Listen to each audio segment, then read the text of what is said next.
I don't think we want recording yet. Okay, good evening, everybody. Can I have a motion to open the Parks and Rec Commission April meeting? Second the motion. I can't see anybody. So I'll make the motion, Heather. You want me to call it out, Tina? do you mind? I'm sorry. No, that's okay. So Heather, we'll give it to Heather and Brittany. Okay. So we have special guests from Maverick High School with us. We'll start with you guys so we don't make you wait any longer. If you want to just introduce yourselves and then you can go ahead with your presentation. Great. So, hi guys, I'm Luca Jovio. I'm Griffin McIntyre. And I'm Eli Tanbaum. And We're all juniors at Maverick High School. Juniors. Yeah. Would it be fine if I shared my screen to a presentation? Yeah, please do. Thank you. Great, thank you. All right. So we are, like we said, we are juniors here at Maverick High School, and we are going to present to you all our summer slide prevention initiative. So to start off, what is Okra? I'm sure you're all familiar with Okra, but just to go over it, Okra stands for Original Civic Research and Action. It provides students with the opportunity to research local issues in the community, where they narrow down their research to one issue and then implement a creative solution or preventive method. So as a group, we started with researching, education inequality within our community, and we pinpointed what is called the summer slide as one of the most prominent causes of the education inequality. And we connected a lack of access to books to issues with literacy skills development. The summer slide is a term for the loss of knowledge that students experience over the summer. And the research kind of shows that students of low socioeconomic status are more susceptible to the summer slide because they do not often have access to the enriching activities and materials over the summer, including the steady access to books that they had during the school year. And over time, as you can see in the graph on the right, the greater losses for these students accumulate. And the gap between them and students with a higher socioeconomic background grows very large throughout their years in the school. So now we're going to walk you through the issue of book access in the community. This right here is a quote from a book called No More Summer Reading Loss, which is one of the best books when researching, one of the best books to read when researching the summer slide. The Maverick Public Library does have a great selection of books that are, available to anyone in the community, but the research really does show that books in the home are, the research really shows that books in the home are what is most important for curbing the effects of the summer slide. Yeah, in that book, there were reference a bunch of studies that kind of prove why book ownership is important. They found that student reading achievement in students directly correlates with the amount of books available in the home. And they found that more affluent households had 2 to 3 times more books in the home, which explains the gap in reading skills between children of low and high socioeconomic status. And this research proves why our initiative, which is really focused on providing books for students who don't have enough access, will have a strong impact on the reading skills on those students. So this book desert map from Unite for Literacy is color-coded by area to show the percentage of homes that own over 100 books. So the dark green being the areas with the highest percentage of homes that own more than 100 books, and the more reddish colors are the areas with the least number of homes owning over 100 books. And these images show these percentages in certain areas of our community. Here you can see the different elementary schools and areas and their attendance areas. On the image on the left, you can see that we circled the proposed location for our initiative and that it resides in a more orange or reddish area, while the areas around it remain a prominent green. This data clearly shows that this specific area of the community would benefit most from our initiative. In both the village of Maverick and the village of Larchmont, there aren't many options for purchasing books in person. Larchmont is fortunate enough to have Anderson's Bookstore, which has a steady stream of books for both children and adults, and the books are available both in English, and there are a lot of books available in Spanish. The Village of Mamaroneck, however, books are only able to be purchased through the CVS across the street from Mamaroneck Avenue School and through the basement at the Mamaroneck Public Library. And while the Mamaroneck Public Library does do a great job in getting books out to the community, it is quite far from our proposed location and where we are looking to, where in the community we're looking to help children. Now I'll be briefly describe the existing efforts being made in our community to prevent the issue. The Mamaroneck school system already has very strong efforts to curb the effects of the summer slide. Their main initiative is the book giveaway program, they hand out a number of books to students who qualified for free and reduced lunch at the beginning of the summer. This giveaway happens only once throughout the summer. And other efforts associated with our schools include the co-op camp run in the summer and the Dos Caminos program. And now we're going to take you through our plan and how we look to help curb the effects of the summer slide in the community. As a group, we're planning on constructing a freestanding book depot at the Pate Memorial Park for use during the summer months. We're looking to provide a constant stream of access to brand new books to students living in the community with an emphasis on 3rd through 5th graders.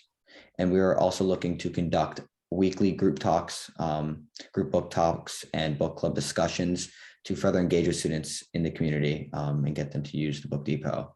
We're also going to work very closely with Mamaroneck Avenue School to keep the community engaged and make sure everybody is informed about this great opportunity for free books in the community. Like I said previously, we're working closely with MAS to have kids not only be informed about this initiative, but also develop a sense of community ownership. We're going to have the kids participate in a design contest where they will submit potential designs for the initiative and different themes and decorations and how they want to see it.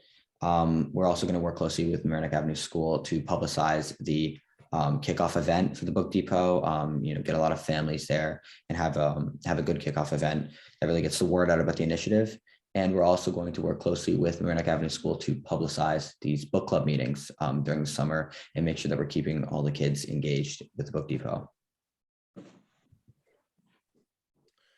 We chose this location shown in the image for its nice seating area, proximity to Mamaroneck Avenue School, and location within the community.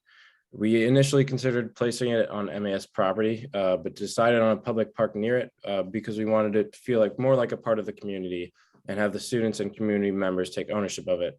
And we also don't want students to view it as something that's associated with school. Here's a basic 3D model we designed and what it would potentially look like in the proposed location. This model is very basic for now, and as we do have plans for the students to participate in a design contest and help decorate it themselves. All maintenance such as refurbishments or refilling of books will be done by us. Because this initiative takes place during the summertime, we have extra free time to be consistently maintaining the depot. After the summer has ended, we will examine its success and decide whether or not we want to continue this initiative in the future. If so, we would search for organizations or groups within MHS that would be able to maintain it. And listed here are the funds we have graciously received to pay for both the cost of the books and the structure itself. We would like to thank the Mamaroneck Schools Foundation, Ms. Ward, and the district for funding the creation of our book depot. And here is a list of all the community members we've worked with to get to this point. We're extremely grateful for all the help they have provided us with, and we will continue to be working with them in the future. Yeah, that concludes our presentation. If there are any questions, please feel free to ask them now.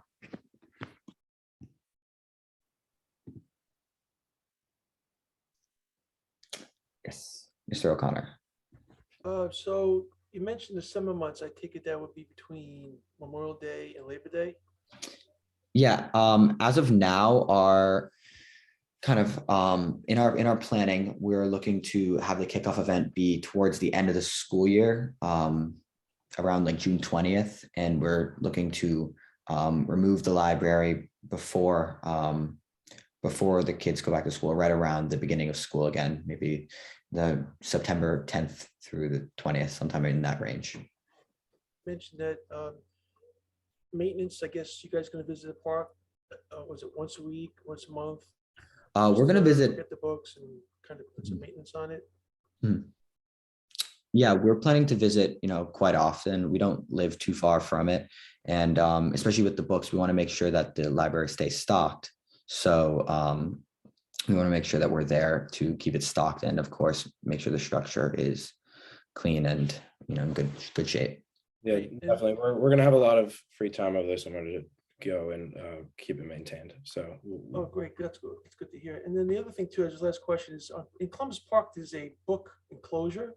I guess there's books in there. Would that be part of this program, or is that something that you could incorporate just to look after it? I'm not sure if that's just open to the public and people just leave books in there or what have you, but is that something that you could incorporate with your program? Yeah, so it is loosely, this whole initiative is loosely based off of something called a Little Free Library, which is the idea of placing a small structure like this in the community and have people from the community both take and put books into it. The difference here being that this is a little bit more specific in who we're trying to help. We're trying to help 3rd through 5th graders who are suffering from the effects of the summer slide, and the books are going to be geared towards a 3rd to 5th grade audience. And while we are going to we're going to promote that the kids take the books home, because books in the home are really what helps stop the summer slide. They might, out of their own free will, bring the book back or share it with friends, and that's really the end goal here, is sharing the books with other members of the community. Great. Well, congratulations on the award and the partnership. So I wish you all the best. Thank you very much. Thank you. Yeah, great job, guys. Thank you. Yeah, ditto. Very impressed. This is, I think, the second MHS presentation we've had and that I've seen being part of the Parks and Rec Commission, and just super impressed with the hard work that you guys are doing. So awesome work. Thank you very much. How many students are in the program? We haven't figured that out yet. We're meeting with Maverick Avenue School and trying to figure out how many students it really is. We are, looking for children who are, suffering from the effects of summer slide, who might be below grade level for reading in 3rd through 5th grade. And while we might not hit all of them with this book depot, we are looking to get a large majority of them interested in taking books out during the summer and trying to keep developing their reading skills. And how many students are in your group And that are responsible, that helped do this? Is it just the 3 of you, or was there more students? It's just the 3 of us. Yeah. Yeah, no, it's just the 3 of us. And we've been working really closely with our Okra teacher, Miss Liberty at the high school. Yes, but we have a whole class of Okra students with a variety of projects that are always willing to help out with each other, and would probably be free over the summer if they needed it to help out with any maintenance or anything. That's awesome. Well, word of mouth is going to be really, I think, important in the students that you're trying to target, and they're letting their families know that this is going to be a resource for them. So I think it sounds great. I hope it's successful. Great, thank you. Thank you Much. Hi, can I ask a quick question? So I teach locally. I teach 4th grade locally, and I know that lots of my colleagues in my school district and around the area, do spring cleaning, and we get rid of lots of books. So I don't know if you have a lot of book donations, but I know we're always looking for places for donations. So you might want to call. I don't know what your plan is, but I know the local schools always, towards the end of the year, we go through books and we literally get rid of them. So we're always looking for somewhere to put them. So you might want to reach out to the local school principals or whatever. Yeah, that's a great idea. And we're always looking for new opportunities, more opportunities to get more books. We have received quite a lot of funding for the purchase of books, which is Oh, that's awesome. That's Yeah, good. which is fantastic, but we are open to the idea of book donations. It is a little more difficult with, it being third through fifth graders. We have to make sure the books are geared towards third through fifth graders, but yeah, we are very open to the idea of that. And that's definitely an option to explore. And we kind of want to keep the depot stocked throughout the summer. And if kids are taking a lot of books, we want to have a big supply of books to keep it stocked. So all book donations and anything would be great. And that's definitely something we'll look into. I know also the Mamaroneck Library was not taking donations like they usually do during COVID. I'm guessing that they started that again, but there may be like an excess of book donations from the community. So just getting in touch with the library to find out like where they rerouted those typical donations for the last couple of years could be another resource. Yeah, it's a great idea. Thank you for the idea.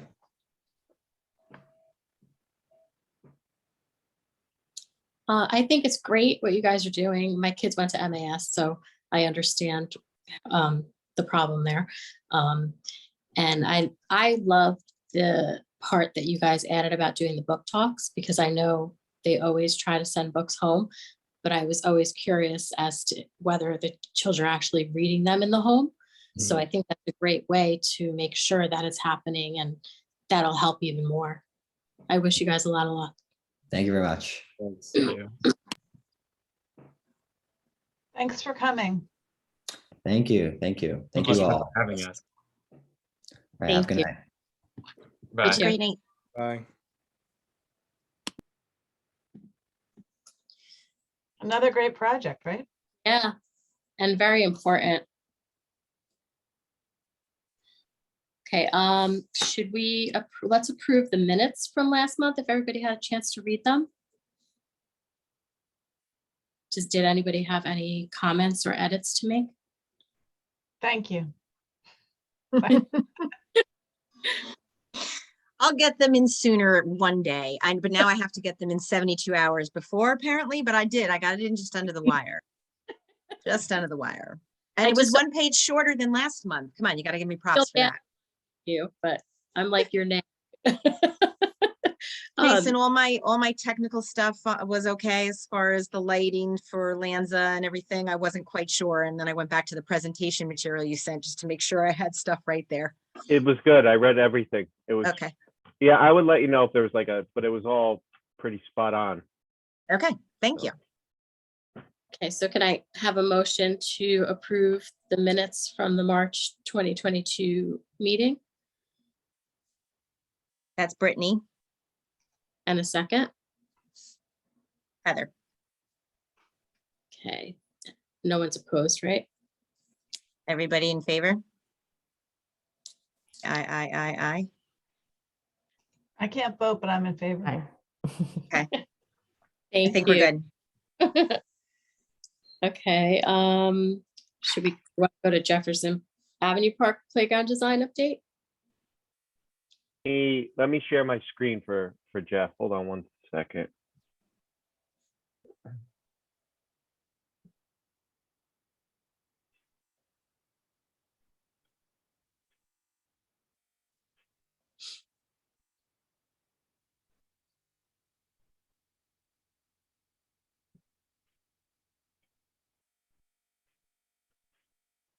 Okay, we can see the park, yeah?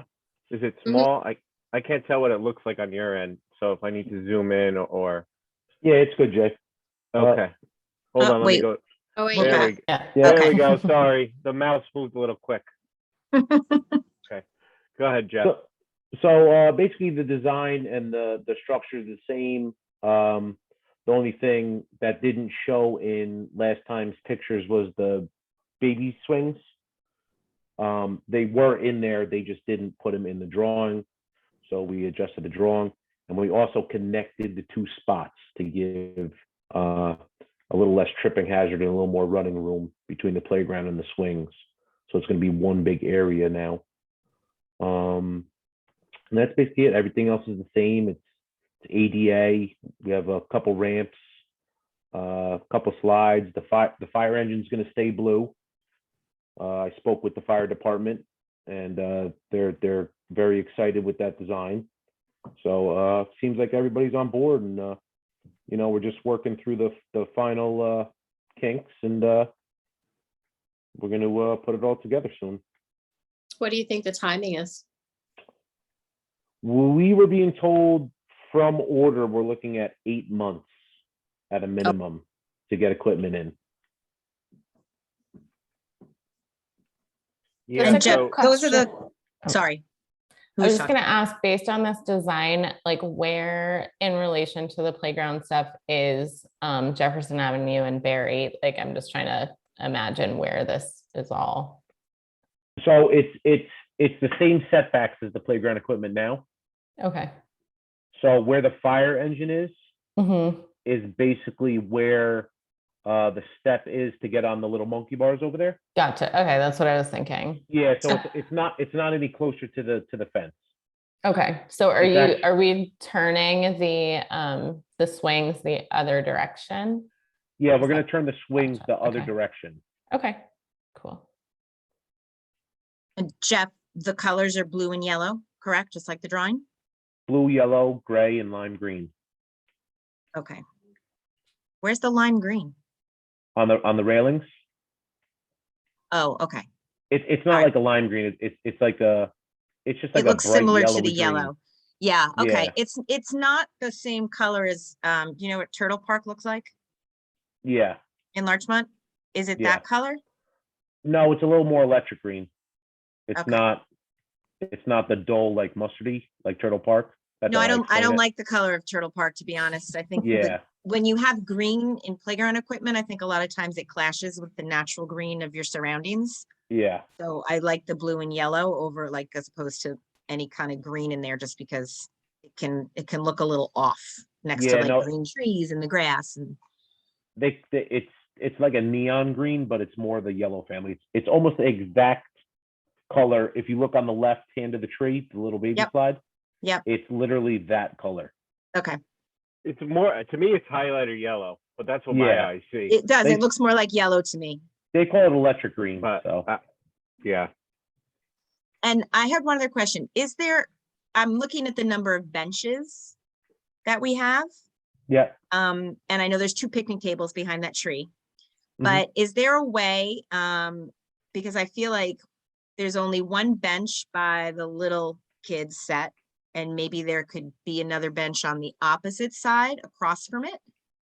And the same thing with the bigger playground area, like diagonally in the other corner, diagonally across from the bench you have there. It would be nice if there could be another bench so that there's a little bit more seating, so parents could be on whichever side of the play apparatus that their kids are on. You know what I mean? I feel like it's a little scarce with the benches. Yeah. Well, what's missing here is walkways and like the surroundings of the trees. Mm-hmm. So it's a little deceiving without those pictured here. Okay. So you don't really have that much room because the basketball courts are basically right up against the garbage can. You see the garbage can in the picture? I do, but I'm So talking that- about on the other side, diagonally in the other corner across from the bench. Where's the mouse? Yes, in that corner. That's right up against the fence, and there's a drain over there.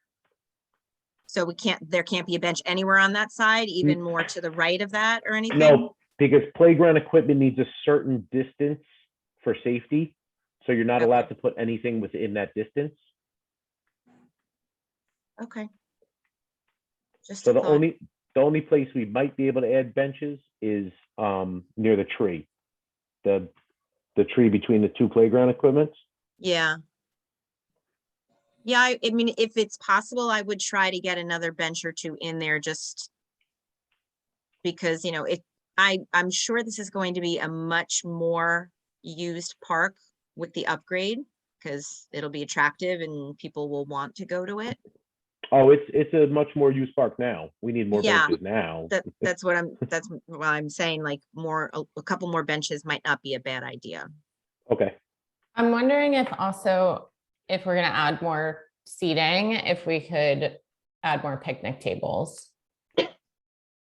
I don't know if that's something that we're like opposed to like not draw so many people, but sometimes like there'll be a handful of people going after daycare in the afternoon and or on the weekends, obviously. And like there's only enough room for, I don't know, like 6 kids at the picnic table. So I don't know, especially as the playground gets more popular, if people are there like having snacks, or if they go on the weekends and have lunch, like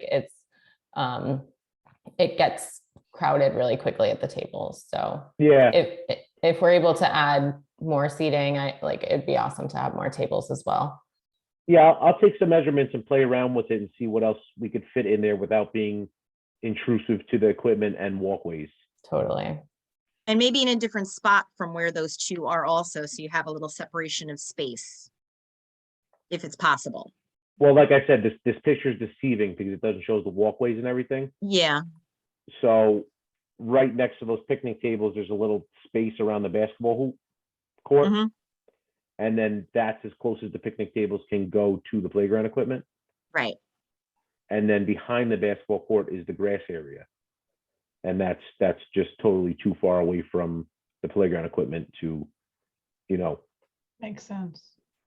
one, take up grass Yeah. space, and 2, have tables for people to sit at to watch their kids play in the park. Right. I get Like I it. said, I'll take some measurements and see what else we could fit in Without crowding it. without crowding the walkways and the play area. Right. Okay. Just suggestions, just thoughts. Hey, All right. Jeff, I got a question for you. So, the blue area where the equipment's like stationed on, is that gonna be, what is that? Is that gonna be that foam type? So that's either going to be poured in rubber or it's going to be rubber tile. Okay, I guess, right, Both have the same specs when it comes to head trauma and everything. So I'm just weighing my options of which one we're going to go with. okay. What's guess the idea what's is the to- option? Sorry. The options are the poured in rubber surface like we have in our other park, Oh, gotcha. Okay. or there's a different kind of surface. It's more of a tile surface. They use it a lot in the New York City parks. And But not a hard tile. no, It's like a foam tile, right?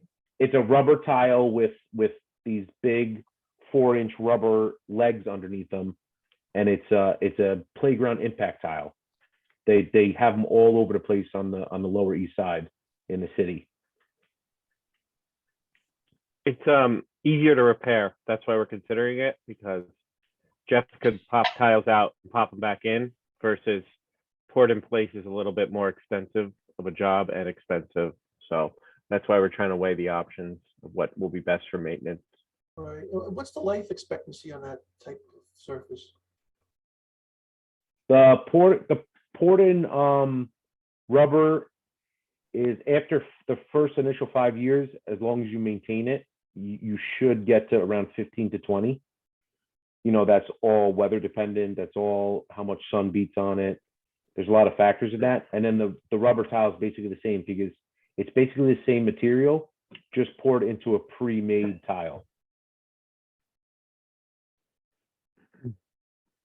I have a quick question. I know we had talked at one point about once we had a design in place, or like a design that we were all feeling good about, that we could open it up to like the public for comments or something. I don't know if that's still a possibility. I think I was just interested in getting like the teachers from the schools right around the area that would be taking kids, to get like since they're there like day in and day out with their kids, with multiple kids at a time.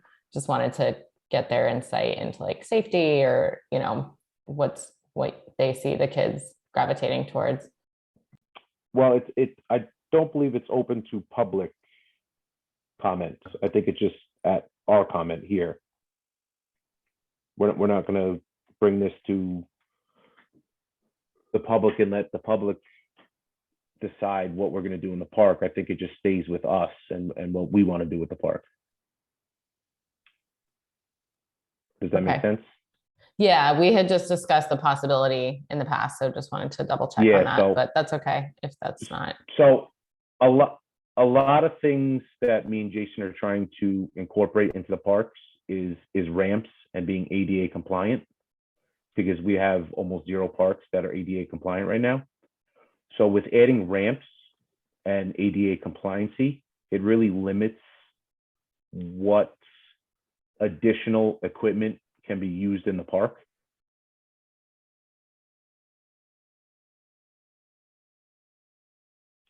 Basically, you can't modify the design too much, so opening it up to a lot of suggestions. Gotcha. Gonna, Okay, yeah, that makes sense. I mean, I think it looks great to me. I just wasn't sure, you know, like if it would be helpful. So I get what you're saying, and I think it would be good, but when we met with the playground folks, they gave us 3 options and of what we could fit into the park, and it was kind of limited. I was hoping we would have like more of a broad design approach where we could like pick individual things, but it's just not really possible with the way our current layout is. You know, with where the basketball court is existing that we have to keep, and the paths and everything. So we're more limited than I thought we would be in terms of what we could actually choose in the park. So that's why the playground manufacturer gave us 3 options, which were at the last meeting. The colors are changeable. I don't know how much input the community wants on that, but like, you know, it's kind of, I thought we would have more freedom in the way we would be able to lay it out, but it's just not the case. So.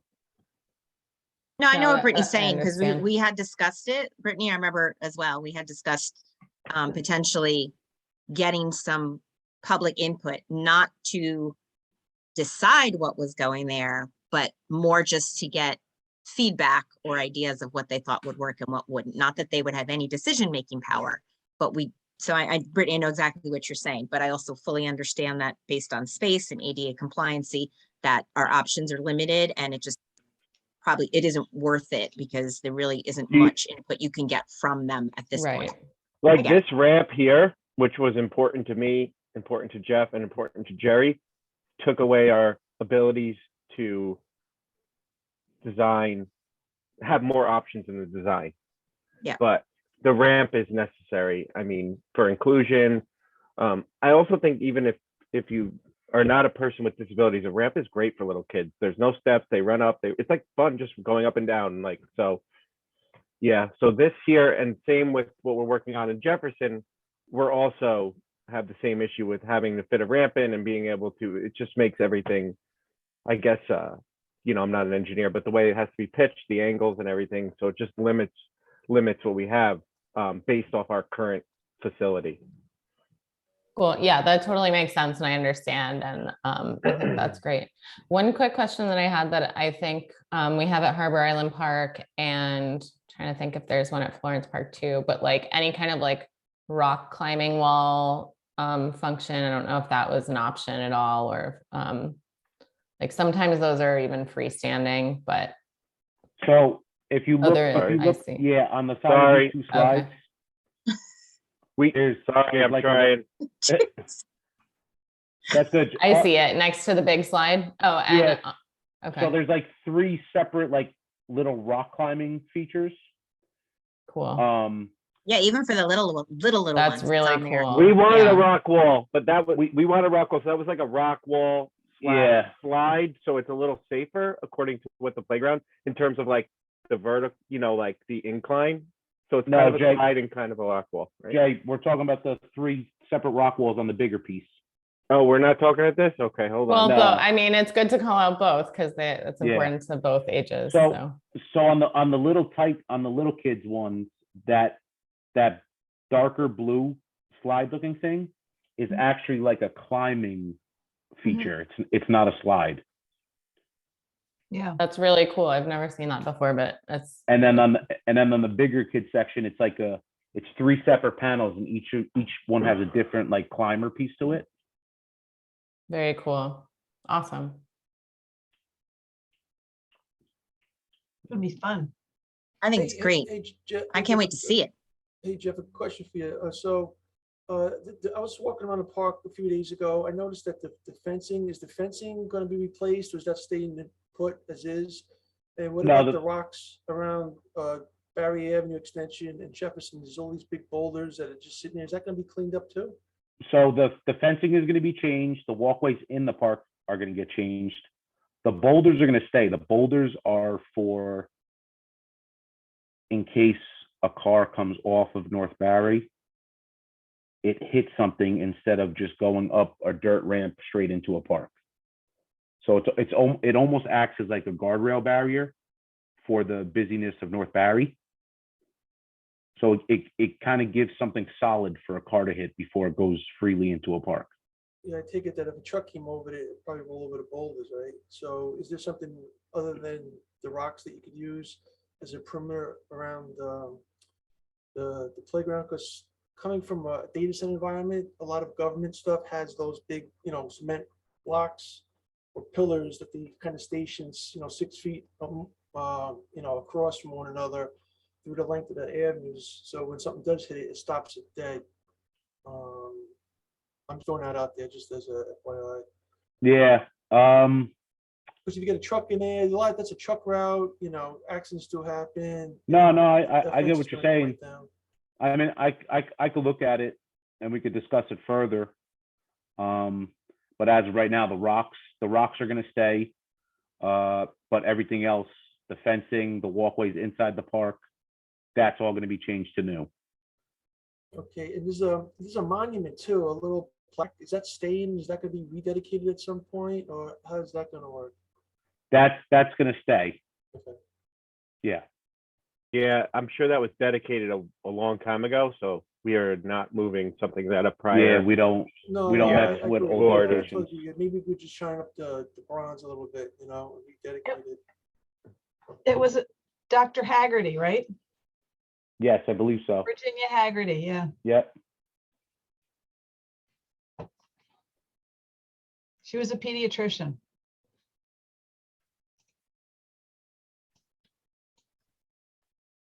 Anybody have any other questions? Yeah, I'm just gonna throw one more out there. So this Jefferson Park doesn't have any lights in it, right? And so there's there's a sign outside on the gate says the park's open until 10 p.m. So is that a safety issue because you're inviting the public in after dusk? And so is that an avenue for risk? I mean, there's always an avenue for risk. Almost all of our parks are open till dusk, 10 p.m. As far as lighting, I think we touched base with this with Brittany a couple meetings ago. And, some parks are just not able to handle the infrastructure of lighting and running water. Right. And it's just too much of a feat to try and get those in that park. Absolutely, it's a capital project and probably will take most of your budget for the parks. Yeah, I agree. Yeah. Right. But it's just the signage. Is that 10 o'clock really something that we want to look at later, or we're actually looking at park signage now, because some signs are so old that it outdates our codes. So we're actually visiting the park signage now. So when that all gets cleared, we should be going through all the parks and taking down the wrong signs and putting up the right signs. Now, would the right signs be dusk or is it going to be? It 10 should say p.m.? dusk. It should Yes. say dusk. Right. Okay. I totally agree with you Should guys say on dusk. that. It's just safety issues. After 10 o'clock, you have a park that's not lit. You invited the public at 10 o'clock. Somebody falls, gets hurt, whatever. Monkey Right. business happens back Yeah. there. Yeah. And then I mean, it's the not village is not- but I agree with you on the gates aren't locked, but the sign should say dusk, like all the other parks minus Harbor Island, which is 10 p.m. There's for varying reasons. But like for example, like Florence Park, people walk the track at past dusk. It is what it is. Are we gonna kick them out? No. But it has a little bit more light. But that park should definitely, the sign should be corrected when we get to it.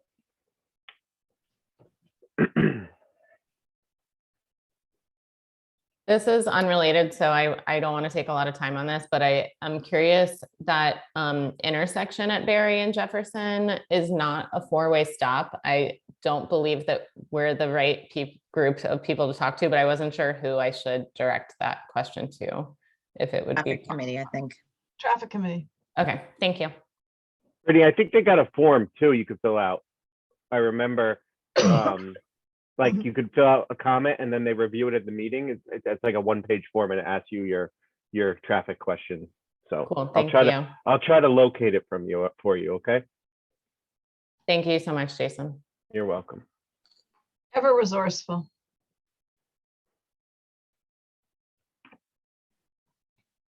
Okay, we don't have any action to take with that, right? No, we're gonna get, obviously we'll vote on it with the final price, the everything that we're gonna do, Okay. because then it's gonna have to go to the board for review. And I believe this park we wanted to take out of the trust account to fund it. So we're gonna talk. Me and Jeff will talk to Jerry and see what he wants in terms of the timeline for the board, because ultimately he'll let us know when we should bring it to you so that he can bring it to the board. All right. So that's Okay. where we're at currently. Sounds good. Do you want to go to the Maverick Avenue School PTA so you don't have to share your screen again? Sure. Okay. So I received a quest from Ann Good about right after our last meeting. So they want to do a small little get together on the deck, a fundraiser. This is Maverick Avenue School PTA. I get confused because I work with between Ryan Neck, I work with every school PTA I've worked with. But this one is Maverick Avenue School PTA. Normally, if this was like a normal deck rental, I would just take care of it because we do a lot of deck rentals. But this individual wanted to do alcohol, which normally we would just say no, but because it's a local school organization, it's a fundraiser, we figured we'd bring it to you. And then eventually, once you guys are done with your decision, we bring it to the board, who ultimately makes the final decision if we can allow alcohol for this event. And when I say alcohol, it's only beer and wine, no like hard alcohol. So any questions, concerns? No, I say go ahead. I think it's a fundraiser for them would be great. We've certainly been to things where there's been beer down at the beach by the deck before. I think one of the tiki parties. Yeah, tiki party. We did a Mariah Neck PTC. It was like a battle of the bands thing. We did that. That had alcohol. So we've done something similar. I have no problem with that. But it's not something we advertised. This person requested it, asked me about it, and requested it, so that's why it's here. Yeah, the Homics PTA did it also, and I was there. Right. And Yes. they're pretty responsible. I think from Maverick Avenue School, their main purpose too is the location, because there's so many that don't drive. Well,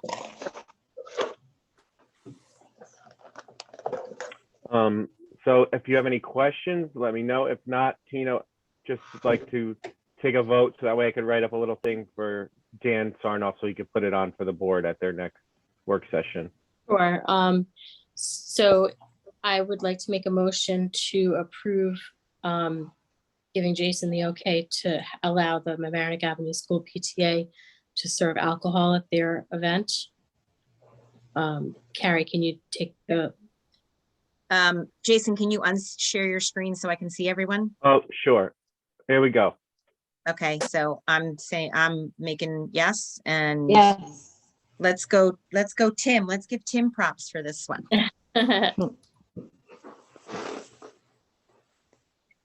Everyone approve? Everyone's okay? Yes, right? I think I Yes. saw everybody's Mhm. hand. Mhm. Yes, all approved, team. Okay, thank you. Let's go to Florence Park. Update. We got the price for the rubber chips. For the amount we would need for Florence Park, it would be somewhere around $30,000. That's all rubber chips, versus I don't have a direct price yet because, you know, some places have chips, some places don't have the chips we need. But with regular wood chips, it's around 4,000, 4,500. So, I mean, that's a $26,000 difference that I would rather take and actually put into the playground equipment and stuff like that, rather than just put it into something that's just a Band-Aid until we could redo the park itself. Hey, Jeff, and this is all temporary? So, Tim, I don't know if you're caught up on the situation at Florence Park, but we have a ported surface in Florence Park, and it wasn't done correctly. And by the time it was caught, the warranty was over. Right. So we're kind of stuck between a rock and a hard place because, like today, for instance, you know, we go back once a week and we cut out all the loose Yeah, I see rubber that. that's peeling up. Yep. I've been there, I've seen it, yeah. It's really starting to become a safety issue. Mhm. And instead of just closing the park down and trying to figure out how to redo the surface on, you know, 7+ year-old equipment, I'm trying to buy, you know, a little bit of time to actually redo the whole entire park in its entirety and not just redo a floor to old equipment. Understood, yeah, it's a capital expense, it's expensive, so I mean, I'm with you, you know, if you want to do the less expensive route, because it's only temporary, why waste the money on, you know, 30,000 when you could spend Yeah, 2,500, they were get the just same result. the Still board was safe. just interested in what the price difference was, Right, right. and that was last meeting, so we finally got the price in. So that's where we stand, 30,000 versus about 4,500. That's unfortunate. Yeah, it is, but like I I get said, I'd rather spend the money on the Listen. equipment itself. And The price of wood chippers is through the roof. It's like, right, Jeff? How much more than the last time? It's ridiculous. It's like 25% more. Everything's yeah, ridiculously. everything's Materials, I've never seen anything like it ever. It's crazy. Cost of inflation. yeah, it's not fun times. Plus, a lot of companies don't have a lot of the materials that we use because we don't just go to Home Depot and buy regular wood chips. These are engineered fiber Right. wood chips. They're playground certified. So companies that I used to get them from and Barry used to get them from don't have any. There's So not it's even like- a state contract. We used to get them off Westchester County contract. It's gone. There's no one on Yeah. it right now because I think the price is hard. Yeah. Do you have to the rubber chips as often as you have to replenish the wood chips? Well, it's two different things. The wood chips break down over the years. The rubber chips don't break down, but they're more susceptible to being kicked out of the playground and then being lost. So that's the main difference. The regular fiber wood chips are lighter. So when they're kicked around, they kind of just go a few inches, few feet, and then fall. The rubber chips will go until as far as gravity will bring them. And then once they're out of the park, then dogs come by, pick them up, people will kick them around, the wind blows them around, and then they just get lost so much easier. Okay, yeah, I was just thinking if it's gonna be a few years, if it'll almost end up being the same amount, if you have to add more wood chips more often than you would have to add rubber. It is, no, I'm hoping just to do this once. It's Florence Park is on my capital, so I'm hoping just to replace the wood chips once, and fingers crossed, start planning on redoing that park also in the Okay. near future. That might be wishful thinking, Jeff. Uh, You might for have the to do move. it at least twice. That's just, you know, my gut. You know how things go. Yeah, But I don't think it would equal out, Tina. I think the rubber chips is Yeah, quite a bit more. I knew it would be. I didn't expect it to be quite that much more. yeah. So I get it. You know, if it was 5 years ago, you're talking about 18,000 to 20,000, but because You it's know, everything's now through and- the roof. Yeah. Everything is just all through, and supply is hard too. I remember even last year when we were looking to replenish the mulch in our own garden beds, it was, I'm picky about the one I like to use, and it was hard to find them. I like the bigger nuggets as opposed to the little shredded stuff, and they were really hard to find. Yeah. So we actually, I mean, we'll get into this later, but we actually just seeded the fields, and we purchased a new seeder last year, and I still don't have it due to the fact of the little plastic pellets they use to make the seed hopper. They don't have enough of. So it's, Wow. How long did Jeff waited? Like a long time for grass seed to come in, just grass seed. So it's, yeah, it's hard. yeah. Okay, so you're going to present to the board with just the wood chips then? I'm going to present to the board with just the wood chips. And then the rubber surface is going to stay in Florence Park until the wood chips come in. Right. Last time, I think it was almost close to 3 months it took for us to get the wood chips. But in the meantime, we're going there on a weekly basis. We're cutting back the loose top layer. The underneath layer is still the rubber surface, so it's still safe. So we're just trying to keep it as safe as possible until we can get the wood chips in. Okay. Sounds good.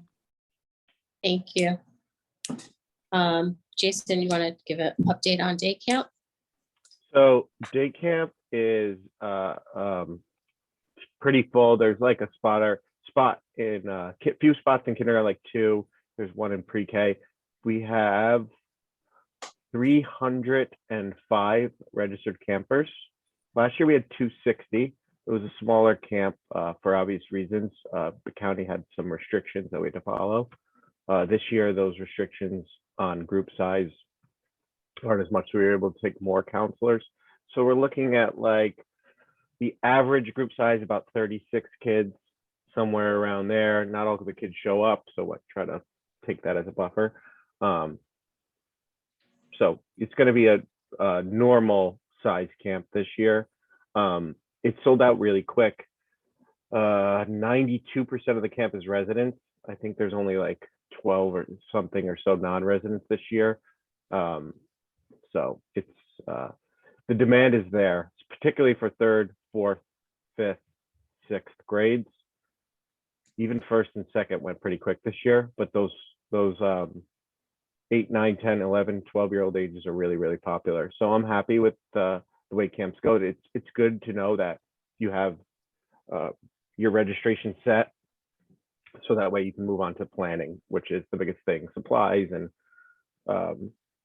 booking trips and entertainers, because I want to beat everyone to the punch because things sell out and go quick. So the biggest struggle right now is hoping that I get enough camp counselors. So please, if anyone, we need enough camp counselors because it is a ratio program. So What age grade? What age group? all age groups. I mean, what So- age counselors have to be? Oh, 16. 16 at least.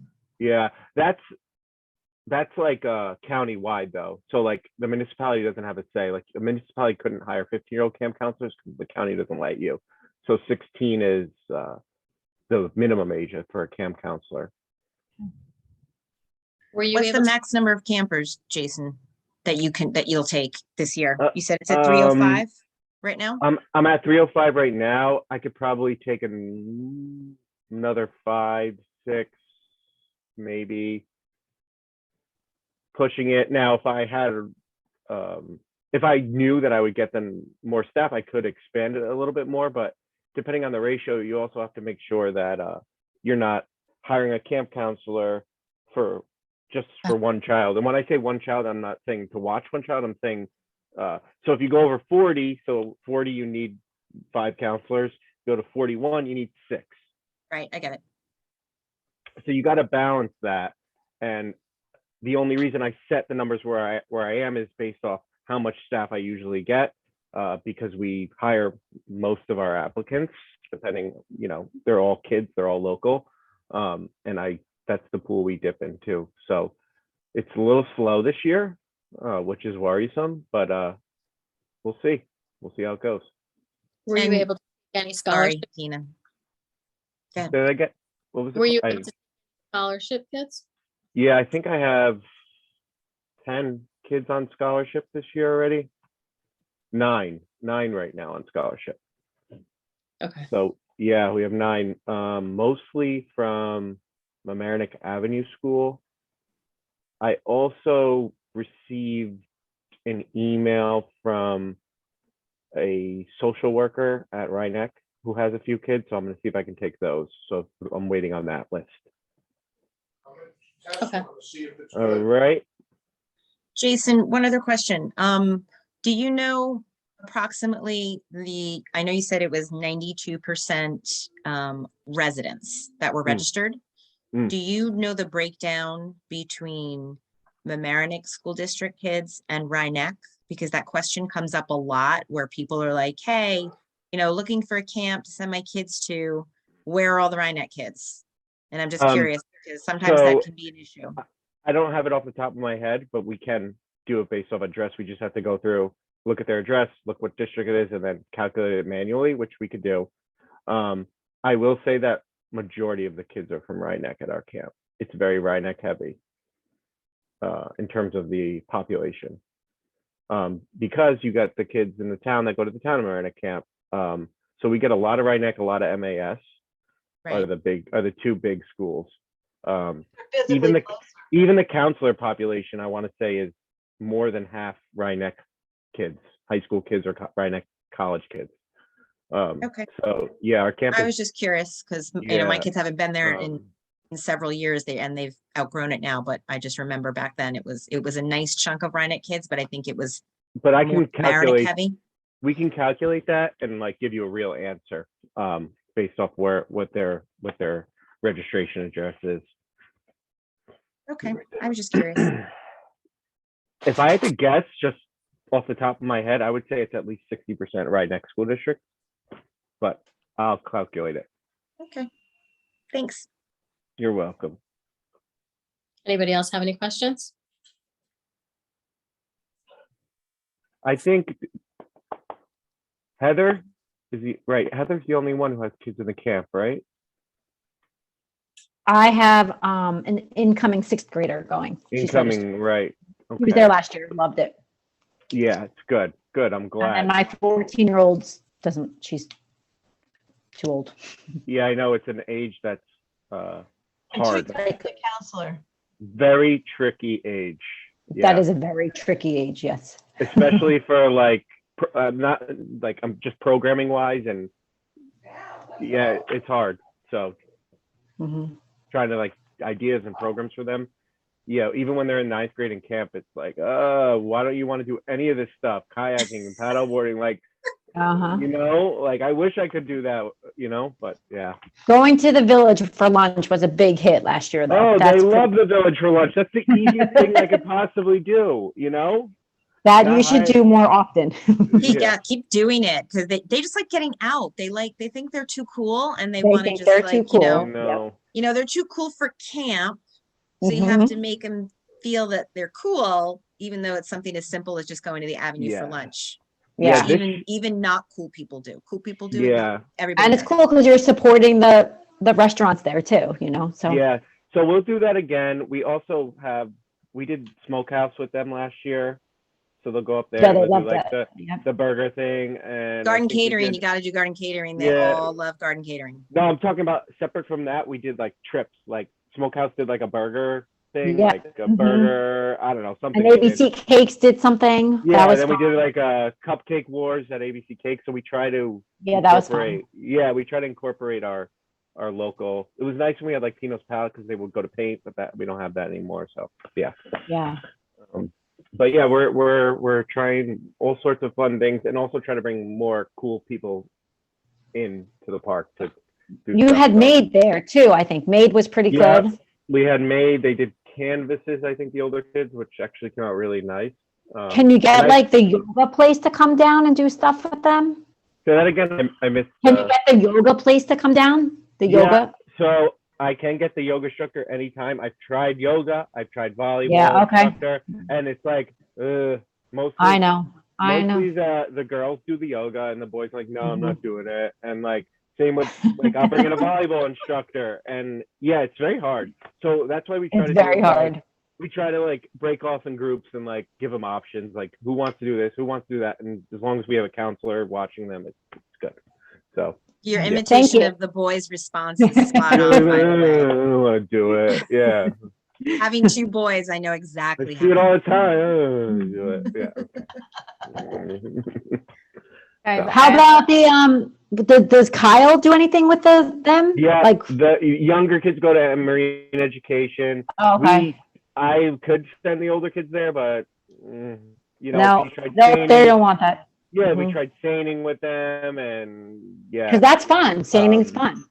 I'm trying to figure out if it's affordable, but like there's a, you know, we can take them out on like a fishing charter in the sound, like just off the beach, Oh, that's fun. on a boat, like a licensed fishing charter. So Jeff, the harbor master, knows really good people. So I'm trying to see if that's affordable because maybe they like that. I don't know. We'll see. Can they fish off the dock? They do. We have plenty of fishing Okay. poles and All bait. right. Yes, they fish off the dock all the time. All right, they you like got it for the under first- cover.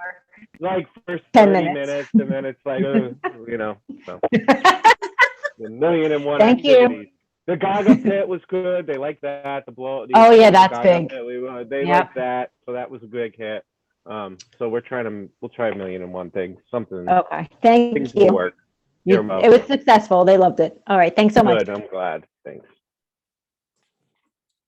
Brittany, were you trying to say something? Yeah, I just have to hop off. I'm going out of town tomorrow and my daughter's gonna freak out if I don't say goodnight to her. So Okay. but thank you so much. This was awesome. Email me with anything else that I can follow up with before next meeting. Just really quick, are we starting to meet in person next month or did everything get extended to stay virtual for now? Maybe, we don't know, right? Okay, waiting to find out. Okay. We'll find out April 15th. Okay, great. All right, thanks everyone. Have a great rest of your Thanks. week. Bye. Britt. Bye, Brittany. Okay, Jason, the spring egg hunt. Okay, so I just wanted to do this real quick. So we partnered. This happened like kind of quick, but we partnered up with the emergency medical services, the Village America PBA, and the fire department ladies auxiliary to do a cool little spring egg hunt on the beach this Saturday. So we put it out. I think it was like a few weeks ago for registration. It sold out in like, not sold out because it was free, but people registered. I think 160 people in like a weekend. All residents, no non-residents. And so we'll have an egg hunt on the beach. We'll do a little bubble entertainer show, you know, face painting. They'll decorate the little baskets that they're going to run around and get, and some music and food trucks, and just to try to do a little spring fun event. So I just wanted to update you on that.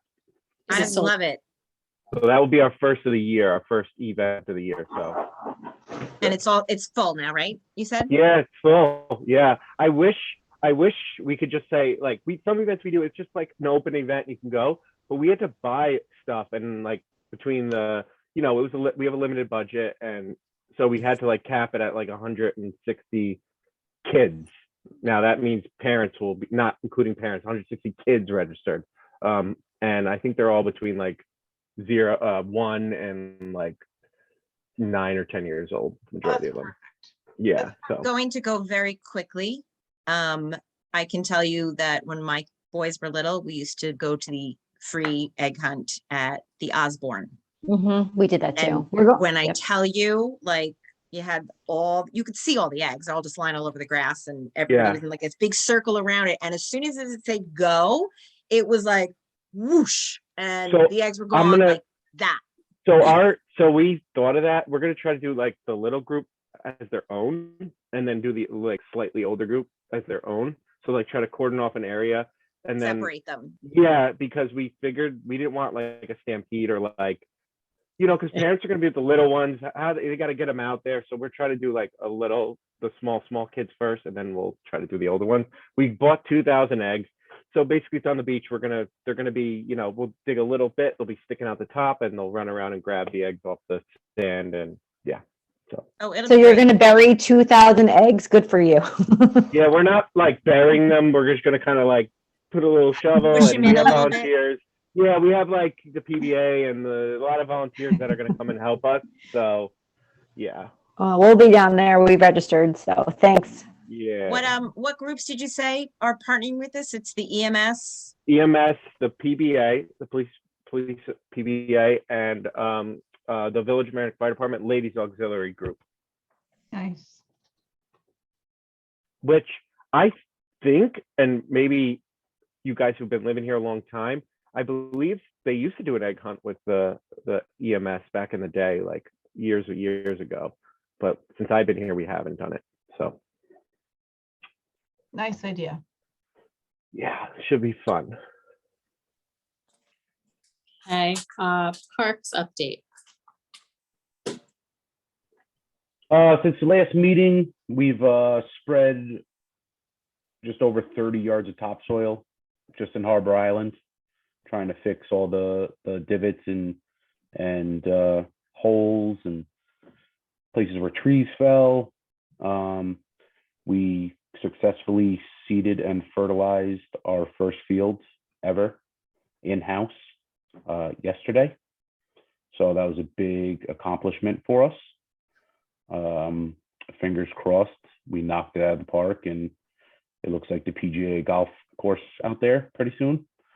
We got the community gardens up and running. We had to replace all the topsoil that was damaged during Ida with new topsoil.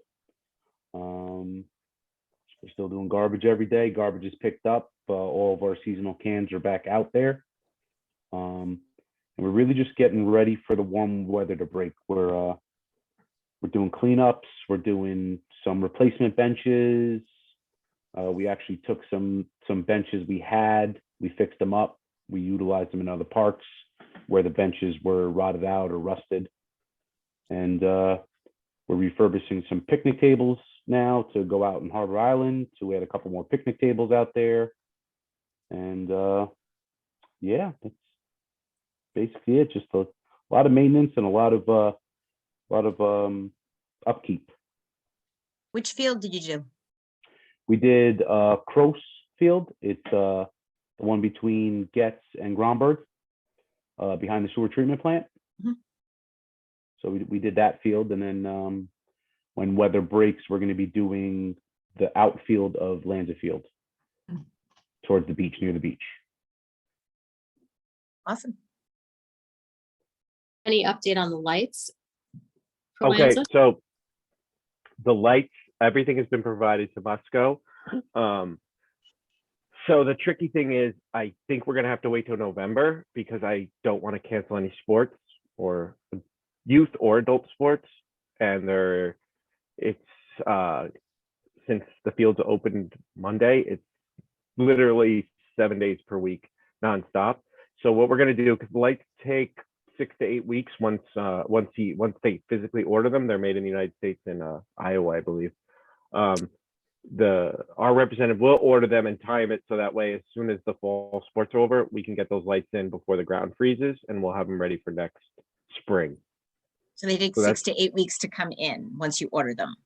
Yeah, so they have the purchase order. He's not going to order them because then they'll come in, and then where are we going to put them, right? Right. We can't just have crates. So we're going to time it where we can hit it right at the end of November. I was trying to squeeze it in the last 3 weeks of August because I have a gap where there's no sports, like youth sports, but there's no softball, but then there's just too many events, like concerts. There's just too many things going on that I'm nervous that we're not going to get it done. And then, yeah, so I think if we just do it in November, and that's also what Musco recommended, was if you don't want to close down the field, then you should probably do it in November.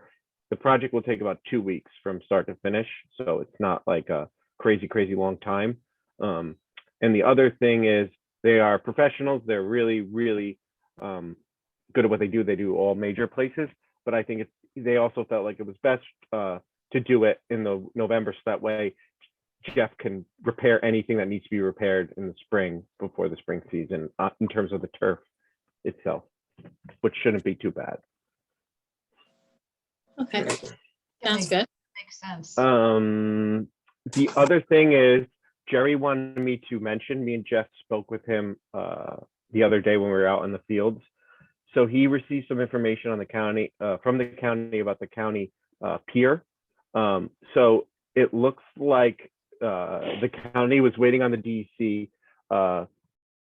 and I don't know what the technical reason, but the county has to purchase some land on Taylor's Lane in order to start that project, I guess, because they're going to be taking something away. So they have to purchase something additional. So Jerry, the county has to preserve a certain amount of land before they could start this project. So they can't technically start this project until they acquire that land that they're trying to preserve.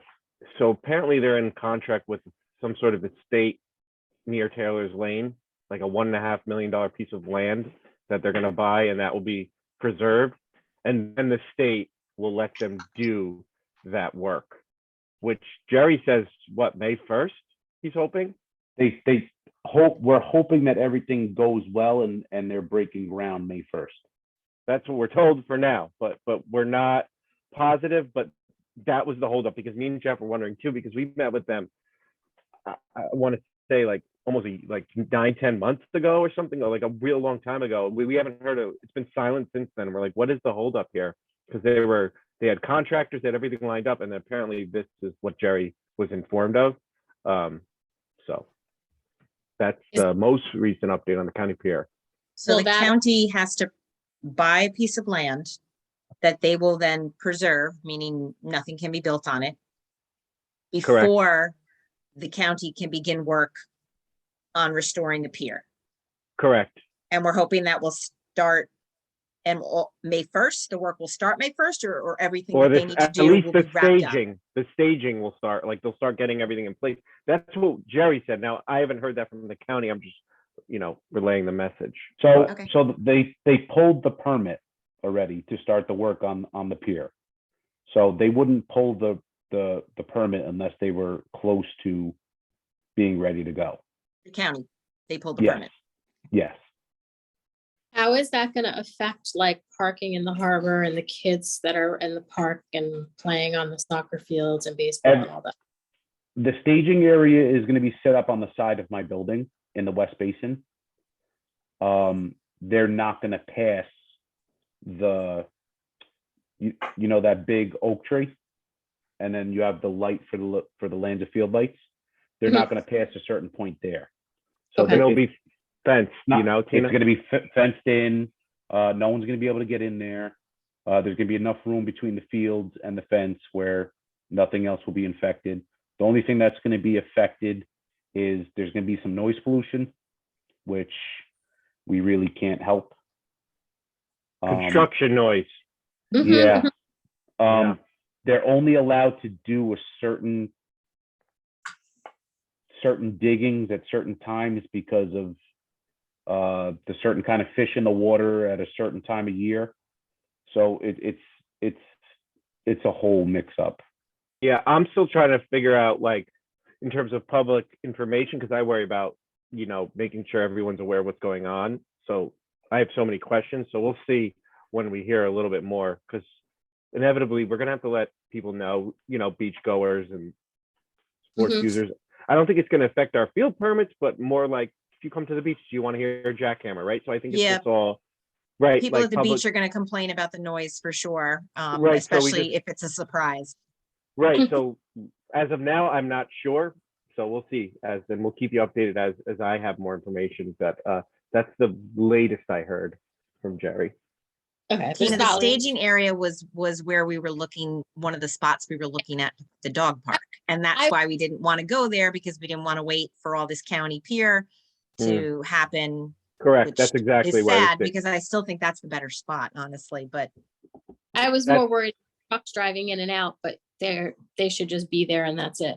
I think they're creating like a road, and I don't know. They got it all figured out, and I mean, I don't think that there's going to be a lot of traffic on the harbor pavement. I think more traffic on there, back and Okay. forth from the So I think Okay. once they initially come in, they should be right, Jeff. They're not going to be moving heavy equipment every day. I don't think. I think so. No, not every day. Everything's Right. basically be done out on their temporary roadway out to the pier. Right. And then the only driving after that on the harbor roadway would be deliveries and the workers coming to work, but nothing like I-95 construction zone. All right. Are there plans already drawn up? Oh, yeah, they've been drawn up. Trustee Wow. Lucas, how long? For years and years and years. Long before I was trustee, so it's just been a long time in coming. Yeah. Yeah. A long time coming.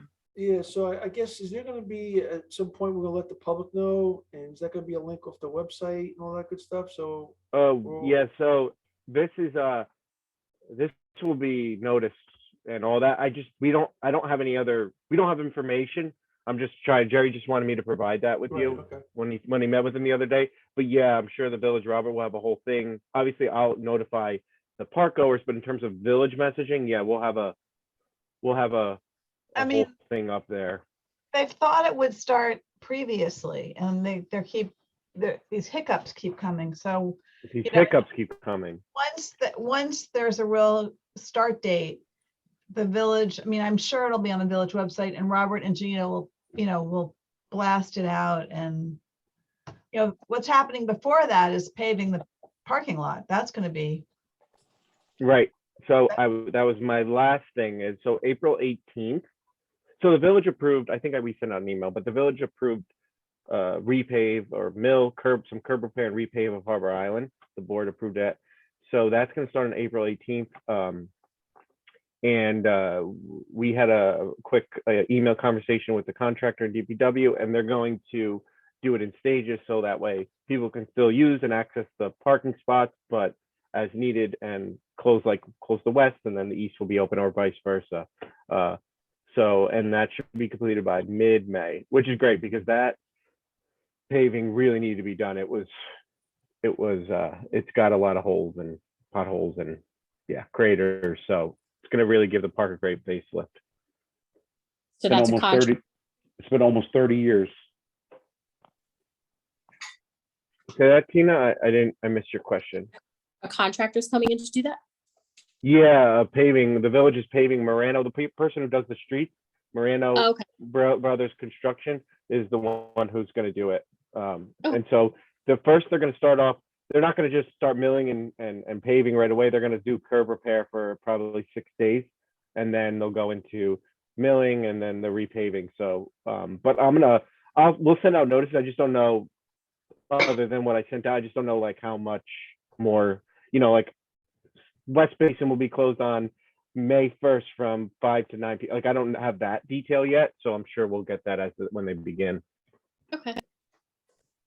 So Jason, there'll be a lot of traffic down there with the repaving in April, and May is going to be the start of the construction of the pier. Potentially, but Right. Okay. when it rains, it pours, I guess, right? I think the curb, the paving will be quick and it'll be over before we really heat up. It's mostly sports that I worry about, but they're not going to be working on the weekends, which will be great because I think that's when the sports traffic is heaviest in the harbor, is on the weekends. So we'll be okay. I think during the weekdays, it's more like drop off and pick it back up. Whether it's going to conflict with the county pier, I don't think it will. I think we'll be okay. But we'll see. This county pier stuff just got thrown to me and Jeff, like 2 days ago from Jerry. So we'll see how accurate it is and if it really comes true. For all we know, it could not happen until next September. We don't know. It's been like this for a long time. So. So Jeff, were you done with your parks update? Yep, I'm pretty much done. I have one question, Jeff. Yeah. Do you know when or did we hear back from the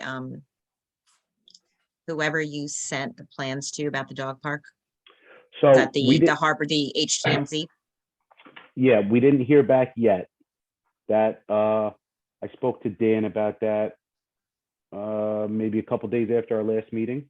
Mm-hmm. He was still waiting. Dan's been pretty busy because we're in budget season. So there's a couple things that me and him have to reconnect with. One's the dog park, and there's a couple other issues me and Dan have to connect with. So I don't have any answers for you right now. All I can tell you is it is on my list of things to discuss with Dan. Okay. just gotta ask, gotta keep it on the radar. Yeah, That's all. no, no, That's don't all, worry. because this has don't been worry, going on for so long, and the Yeah, ball I gets see- dropped, and I know that you're on it, but I have Nope, to I'm on ask it. so it stays out Did there. you, the mayor sent out the email and said, we're working on it. Well, he mentioned about the dogs, but then he said at the end that He we're also, working on he it. posted on Facebook because there was a lot of, there was a complaint about, people breaking the rules, letting their dogs off leash, which is constant. You get that everywhere. You I've get been getting people- it, Florence Park, I've been getting it over the last 2 weeks, quite a bit.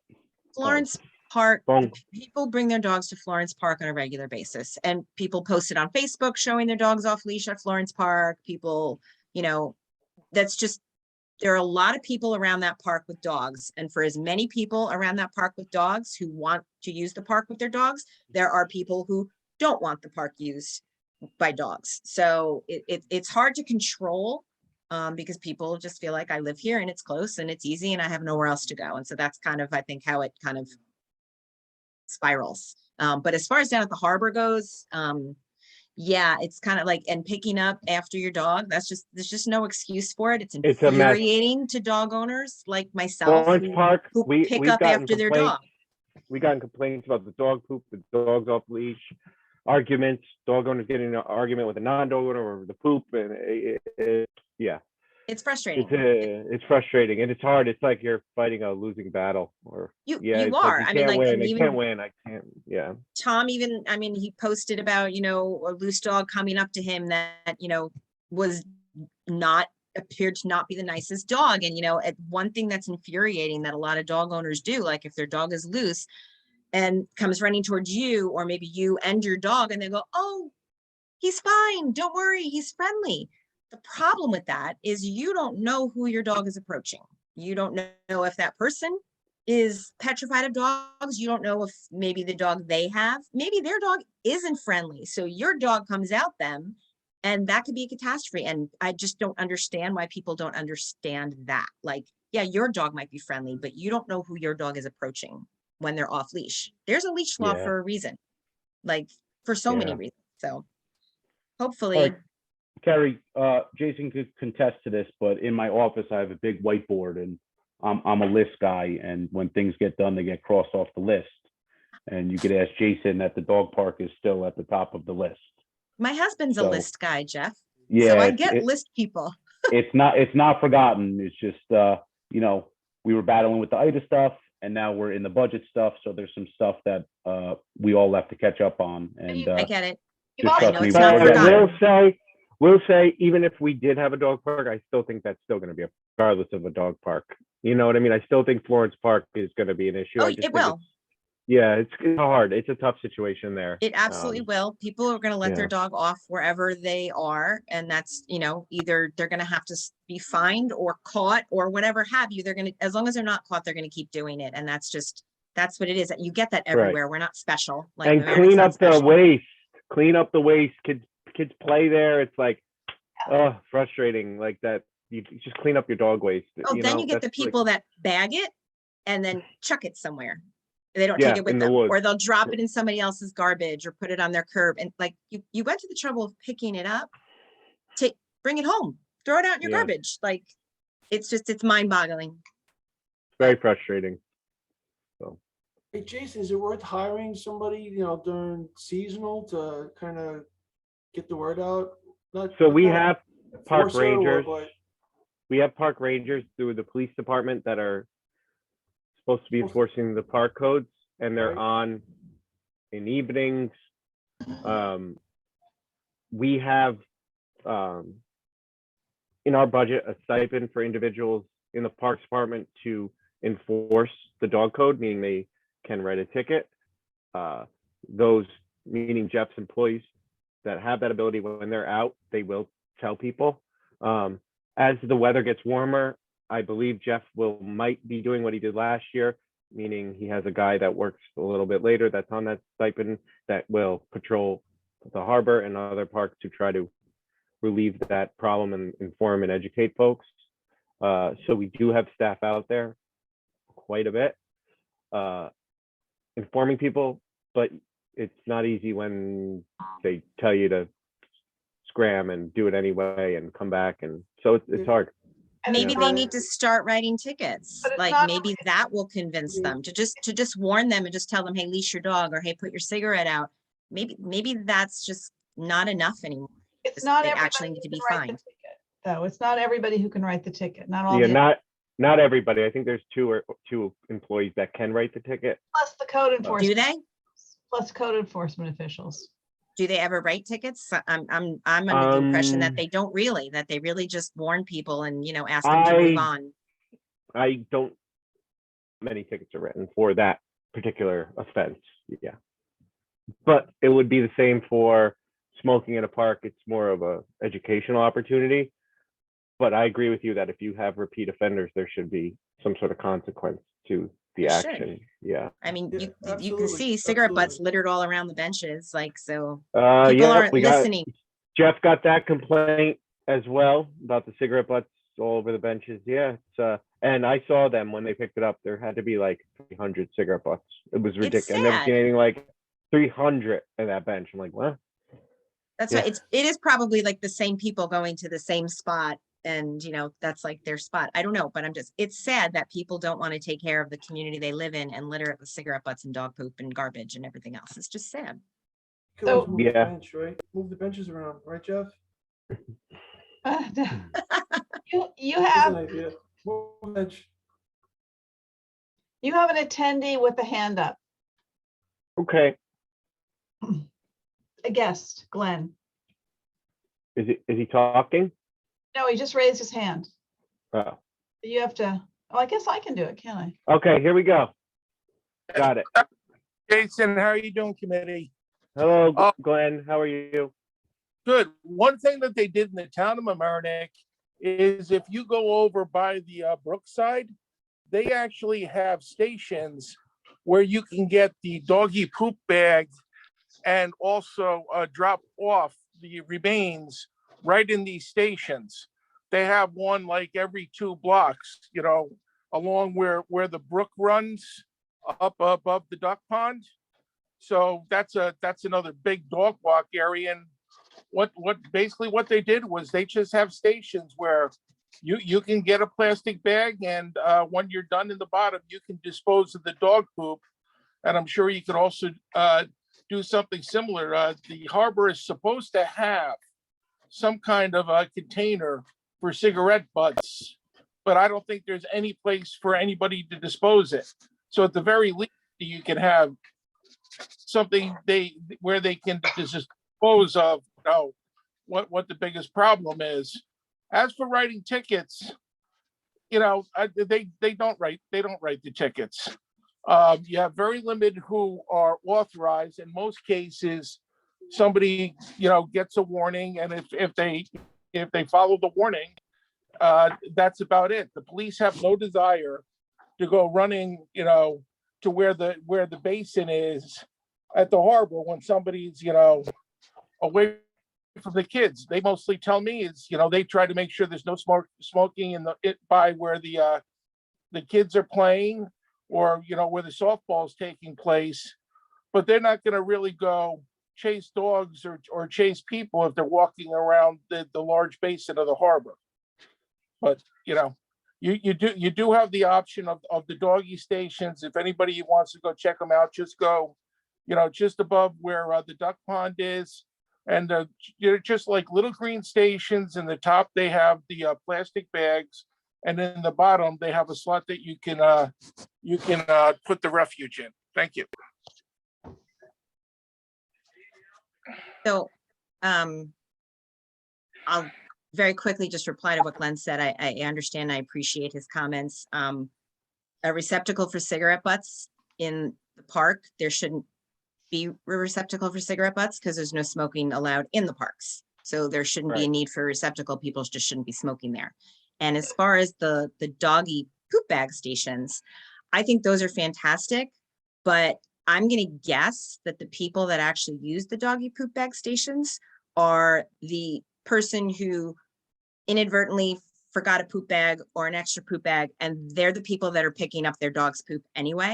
And the people that don't pick up their dog's poop probably couldn't care less about a receptacle because they're not picking up their dog's poop anyway, unfortunately. I do think it would be a nice addition in a couple places. It's not a bad idea. I know I myself, my dog double pooped one time and I only had one bag. So then I went back and picked it up. I literally went home, got a bag and went back and picked up the poop.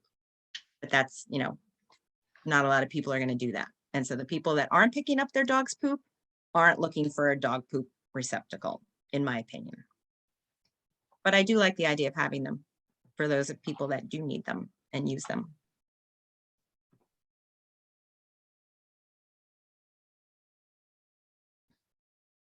Do we have anything else, Tina?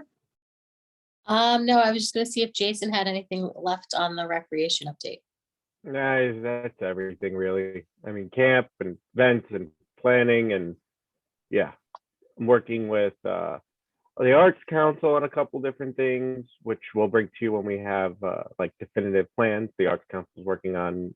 So the Recreation Bar has been working with the Arts Council over the last few years. They're wonderful to work with. We partner with them on like the Emlyn concerts. We're gonna try to do like an art-based movie this year. Maybe a few other pop-up concerts in the park, maybe Shakespeare. So they're working. Trustee Lucas is on the board, so I think she has. Yeah, there's a lot. There are a lot of events, and there'll be 4 pop-up concerts on Fridays in parks. Columbus Park, Florence Park, and maybe the Poetry Garden, and again, Right. it's convenient near the library. So Yep. So we're working with them. A lot of. sculpture. Say that again. Poetry Garden's getting a new sculpture. Yeah, tortoise. I saw it. Jeff showed it to me. It's pretty cool. So yeah, we're working with that. Beach permits and parking permits for the harbor went on sale on Monday, so we're getting busy there. People getting their permits for the season. Yeah, so we're moving and grooving. So Great, thank you. Does anybody else have anything that they wanted to bring up? Okay, can I have a motion to close the meeting? And we will let you know if next month is going to be virtual or in person, once we find out. yeah, Tina, as soon as Jerry will send it and I'll forward it to you guys when we know. And Or Robert. Robert Yeah, will they're- make sure, because he does the meeting notices. So Yeah, they're on top of that stuff, so we'll know as soon as possible. Yeah. Yeah, I got it too, because he sent it to all of the chair Yeah. people. yeah. So at our Right. village addresses though, so Right. I check mine all the time. Maybe too often. I do too. I do too. Mine pings. I leave it open and it pings every time I get an Good. email, and that's the only way I get what I get, because otherwise, if I close it, I don't remember to check it. So Tina, I'll make a motion to close the meeting. Thank you. And second, I'll second, Heather. Heather. great. Thank you. We'll see you guys next month. Thank you. Thanks, everyone. Bye, guys. Have a good Bye. night.